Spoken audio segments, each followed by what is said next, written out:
Sinasabing natagpuan ang imahe noong 1710 sa ilog ng Naga, Camarines Sur.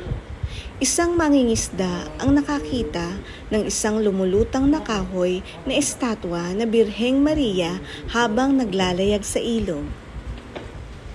Ang imahe ay gawa sa kahoy at nagpapakita ng Birheng Maria na nakasuot ng puting damit at may korona sa ulo. Ang isang bata, si Jesus, ay nakasandal sa kanyang kaliwang braso.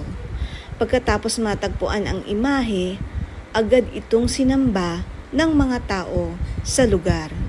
Naniniwala silang mayroong kapangyarihan ang imahe at nagdadala ng mga himala.